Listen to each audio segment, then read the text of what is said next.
Undertaker caused some waves this week, not just for his final farewell on Sunday, but because he had said during his Brothers of Destruction special with Kane that he thinks that Roman Reigns should have been the one to end the streak rather than Brock Lesnar. Lots of people are talking about it.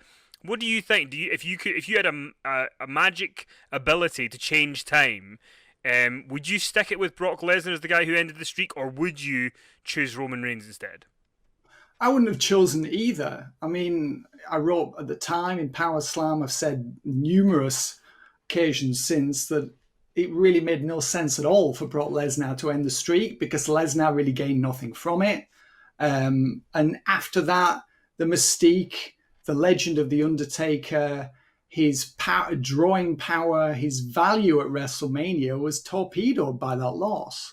So to me, even if I think if Roman Reigns was playing the character that he's playing now, then he could have defeated The Undertaker. But as a babyface, for a babyface Roman Reigns to defeat The Undertaker, that would have only put even more heat on Roman Reigns. I mean, we all remember how detested he was on Raw the night after WrestleMania when he beat The Undertaker. I mean, you know, very few heels in wrestling history have provoked a reaction like that.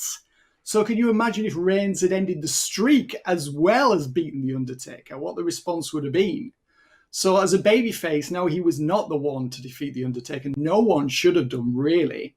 But as a heel, as the character he is now, then yes, that would have been tremendous. But I mean, obviously, he's only just started playing this character in 2020. But I mean, I don't think it should have ended in 2014. I wrote that at the time. I've said it on many occasions since, and no one has ever been able to give me a satisfactory explanation for why that happened. And The Undertaker actually said that as well, didn't he, in the documentary, and has gone on the record previously saying that as well, that he didn't really think that Brock needed the win, and was really shocked and I think disappointed as well that Vince made that call.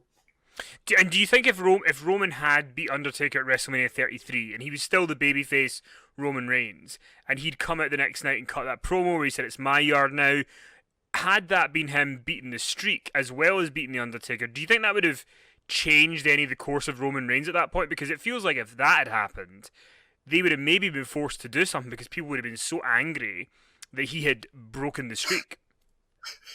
Well, possibly. I mean, maybe that would have hastened the heel turn. But I mean, who can say? I mean, it was over 3 years after that before they finally did do the heel turn. So it's hard to know. I mean, they might have had to, but we said that about Cena for years after people started booing him in summer 2005. Oh, Cena's going to turn heel. He never did. So, I mean, who knows what would have happened? The only thing we know for sure is that I think the ferocity of the boos would have been even worse than it was that night after he had beaten The Undertaker in what was a pretty shoddy match, let's face it. I mean, we've talked about that previously on the podcast. Anyone who saw the Last Ride documentary can see for themselves what Undertaker's response was to the quality of that match. He was, let's say, he was not pleased with his performance that night, Kenny. I think he would agree it was somewhat less than a suboptimal performance.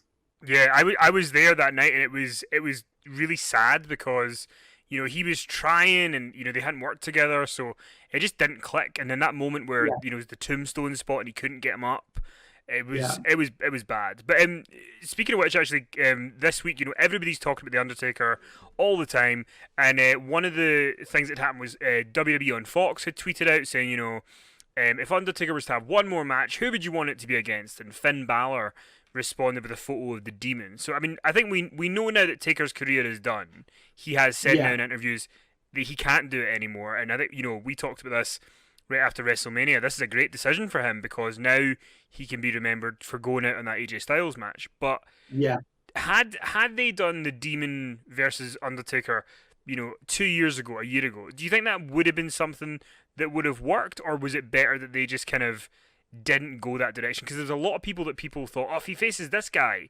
then it would be a good match, or this guy. Do you think Balor versus Undertaker would have had any impact? I don't think so. I mean, it's been diminishing returns for so long. As you just said, the cinematic match with AJ Styles was the perfect way for him to go out because they could do all the editing and they could make him look like the Undertaker of old. So, I mean, we were, through the magic of editing and the cinematic match concept, they were able to turn back time.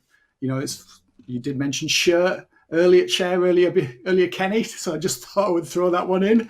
Um, I mean, yeah, I just don't think so. I mean, I'm pleased that it's over. I mean, we talked about the AJ Styles match.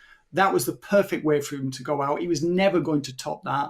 Had he entered the wrestling ring again and tried to do a proper match, I just dread to think what would have happened. I mean, the idea of the Demon versus the Undertaker, it does seem quite interesting. How would they have interacted? And they almost could have done lots of like supernatural type stunts and the promos and the story running up to it. There's a lot of different things they could have done, and that would have been quite interesting. But once they got in the ring and tried to do a regular match, I think it could have fallen apart. And also, there is quite a size difference between the Undertaker and Finn Balor. I'm not really sure whether that would have worked on the night. So I'm pleased that it never happened. I think it would. I think in many ways it's kind of like the Sting Undertaker match. It's better in our imaginations than it would have been had it taken place. Yeah, I mean, the only time I can think of that the Undertaker and Sting would have worked is if Sting had come in 2011 when there was the whole 2/27/11 thing. You could maybe have done it then because Taker could still Yeah, go. But in recent years, I mean, even like the whole when Sting came in late 2014 at Survivor Series, if it had been Sting and Undertaker at WrestleMania 31, like Undertaker's confidence was shot. He said this. sure. That Balor match was the definition of paint by numbers. This is the Bray match at WrestleMania Yeah, 31 was. yeah. So I mean, you're right. I think it's we've talked about it in the Power Slam over on Patreon. Cheap plug, but it's like the Hogan and Austin thing. Everybody talked about that match, but like when you get it in the ring, what do you do? And I think unless you can sort of say, here's what the finish would be, and it would be great. I just don't think with Sting and Undertaker that would happen.